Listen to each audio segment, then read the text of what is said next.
All right, so we're diving deep today into healing from burnout.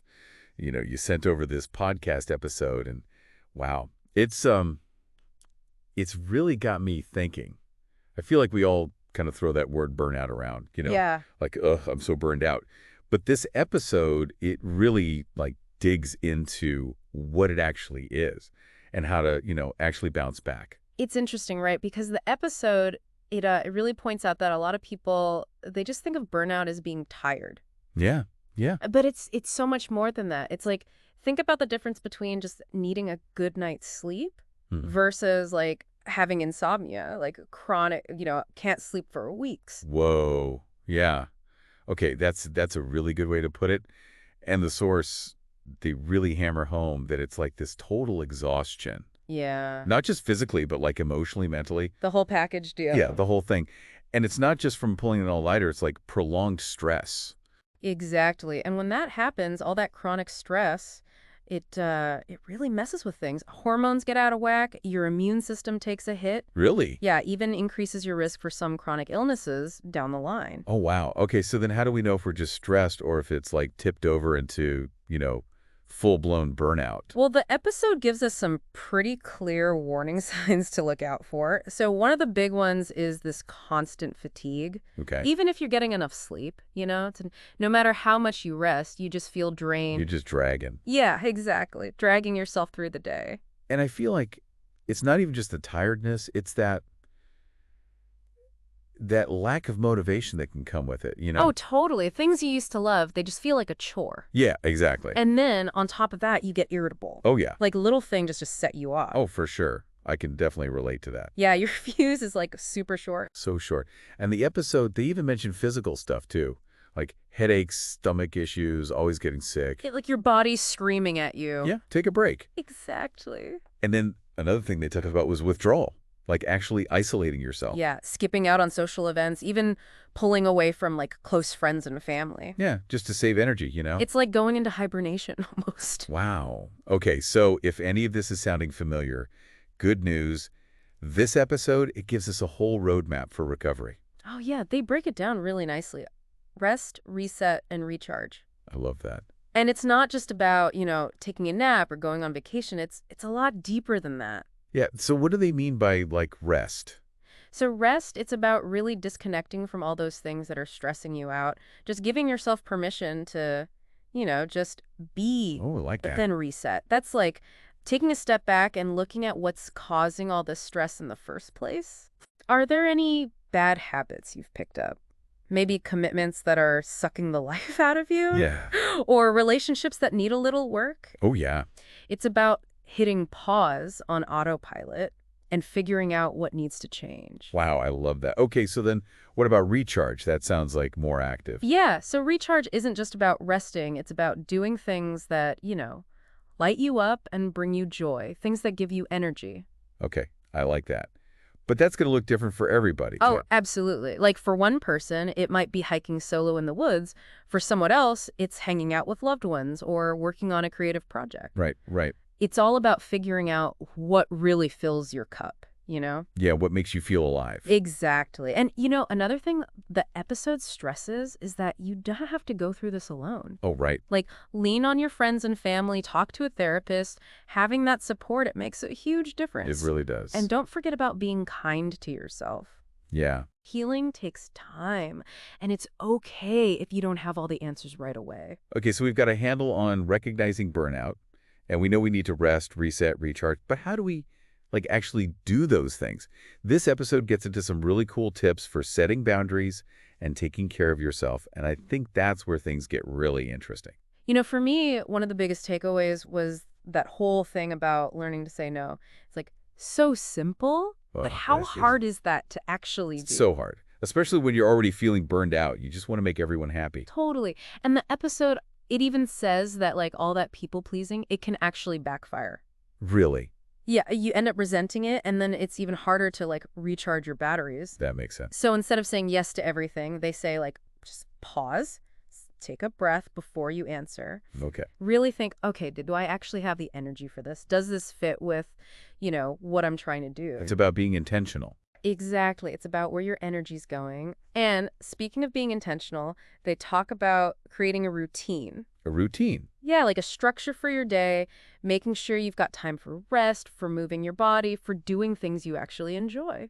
Okay. Because having that structure, it can really help, especially when you're feeling overwhelmed. Yeah. Like they talk about scheduling and downtime. Like it's a meeting, it's non-negotiable. Oh, I love that. Like a meeting with yourself. Exactly. You wouldn't skip a doctor's appointment, right? Right. Treat your downtime the same way. Okay, so routine, that's good. And then there's that whole thing about like unplugging. Oh, yeah, the digital detox. I know, right? We're constantly bombarded with notifications and news and everything. That's exhausting. But the episode says that even just taking a little break from all that digital stuff can make a huge difference. So like what? Put your phone away for an hour. Yeah, or like no phones at the dinner table or an hour before bed. Just creating those boundaries. Protecting your space. Exactly. And then on the flip side, they talk about actively incorporating mindfulness. Mindfulness, okay. So that could be meditation, journaling, even just taking some deep breaths. You know, they actually mention that. Yeah. Like how even a couple minutes of deep breathing can like physically calm your system down. It's true. It's like a reset button. And another thing, don't forget, you don't have to go through this alone. Oh, yeah. Ask for help. Delegate tasks at work, talk to your friends and family, whatever you need. Sometimes you just need to share the load. Exactly.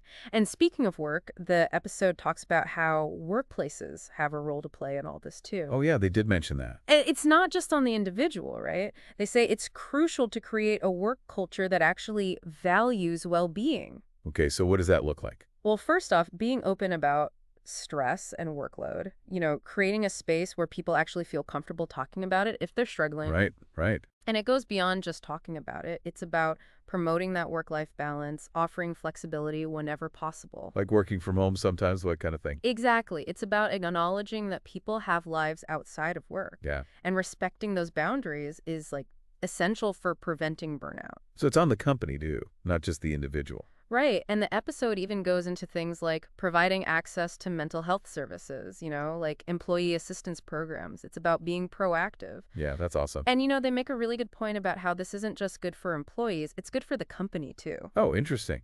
How so? Well, if employees feel supported and valued, they're going to be more engaged, they'll be more productive, and they're more likely to stick around. It's a win-win. Exactly. Everyone benefits. But, there's also that piece about how sometimes it's not enough to just focus on individual effort.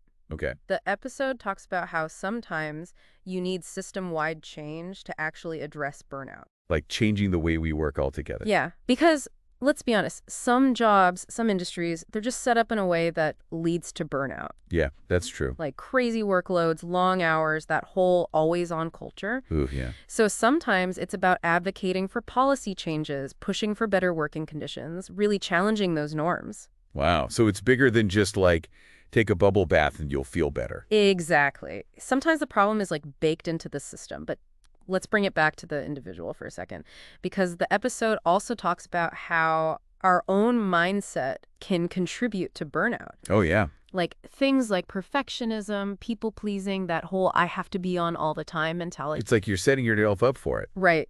And the episode says that those kinds of thought patterns, they can make you take on too much, set unrealistic goals, and just constantly be looking for validation from other people. It's like running on a hamster wheel. You never get anywhere. Exactly. And so to get off that wheel, they suggest challenging those thoughts. Like, first, just notice them, become aware of them. Okay, so pay attention to what you're thinking. Right. And then start setting boundaries, making yourself a priority, being kind to yourself. It's okay to say no. It's okay to not be perfect. Exactly. And they talk about challenging that negative self-talk, like I'm not good enough or I should be doing more. Oh, that inner critic. Yeah, it gets so loud when you're burned out. But the episode says that if you can start reframing those thoughts, focus on your strengths, what you've accomplished, you can create a more like supportive inner voice. I love that. Okay, so we've talked about recognizing burnout, rest, reset, recharge, setting boundaries, self-care, the role of the first place, and our own mindset. We've covered a lot. We have.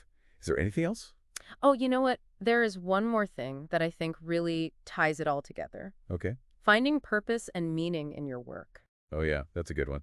The episode did say that if you're feeling disconnected from your work, if it doesn't feel meaningful, you're way more likely to burn out. Right. It's like you're just going through the motions, and that can be so draining. So they encourage us to think about what our values are, what we're passionate about, what our skills are, and try to align our work with those things. And sometimes it means big changes, right? Yeah, like switching careers, starting a side hustle, or maybe it's about finding ways to bring more meaning into your current job. Finding that spark. Exactly.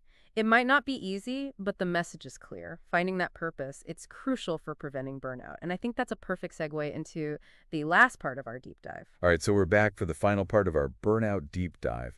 I got to say, going through all this with you has been like really insightful. One thing that's really stuck with me is this idea that like recovering from burnout, it's almost like this journey of self-discovery. Yeah, totally. The episode actually mentions that too. It's all about self-awareness, especially understanding your own triggers. Like what sets you off, how you react to stress. It's like before you can fix a leaky faucet, got to find the leak, right? Exactly. So Source is telling us to like really pay attention to how we're feeling both mentally and physically so we can start to see those patterns. Yeah, it's not just about knowing the general signs of burnout. It's about like those specific things, environments, people even, that really drain your energy. Yeah, yeah. Or the things that just send you into a negative spiral. Totally. So it's about noticing those personal red flags, those early warning signs that burnout's like right around the corner. Okay, so once you've figured out what your triggers are, what do you do? Well, the episode suggests coming up with strategies to either like avoid them completely or learn how to deal with them better. Okay, so like setting boundaries with certain people. Yeah, or maybe delegating tasks that you just like hate doing, or using those mindfulness techniques we talked about earlier to stay grounded when things get crazy. It's like you're taking control instead of just letting things happen to you. Exactly. It's about being proactive. I love that. And another thing the source emphasizes is that experiencing burnout doesn't mean you're weak or anything, Oh, totally. They say it's super common these days. especially with how fast everything moves now, right? Yeah, anyone can experience burnout. It doesn't matter what you do for a living, your personality, how resilient you think you are. We're all human. We've all got our limits. Exactly. And if you push yourself too hard for too long, burnout is often the result. So it's okay to ask for help. Yeah, it's okay to take breaks. Take care of yourself. It's like treat yourself how you'd treat a friend who's going through a rough time, right? Absolutely. And speaking of treating yourself well, the source also talks a lot about self-care. Self-care, yes. And they make it clear that there's no one right way to do it. Totally. For some people, it's a hot bath. Listening to music, being in nature. For others, it's more about structured stuff like exercise or meditation or being creative. The important thing is just to make time for the things that, make you feel good. Mind, body, and spirit. Exactly. And remember, self-care is not selfish. I love that. It's like essential. It's like they say on the airplane, put your own oxygen mask on first, right? Exactly. You got to take care of yourself so you can take care of other people and do the things that are important to you. Okay, so as we wrap up this deep dive, there's one last thought from the episode I want to leave you with. Healing from burnout. It's a journey, not a destination. That's such a good point. And it takes time, it takes patience. Be kind to yourself along the way, and don't be afraid to try different things. There's no quick fix. It's about those small changes that you can stick with, building a life that truly supports. And they remind us to enjoy the process, celebrate the wins, learn from the setbacks. Because in the end, recovering from burnout, it's also about learning about yourself, growing as a person. It can lead to a life that's more fulfilling, more balanced, more joyful. So take what you've learned from our deep dive, try things out, find what works for you, and remember, you are not alone in this. And taking care of yourself is a sign of strength, not selfishness. Create a life that nourishes you, that inspires you, that lets you thrive. That's it for our deep dive on burnout. We hope you found this helpful and empowering. Until next time, stay curious, stay well, and keep diving deep.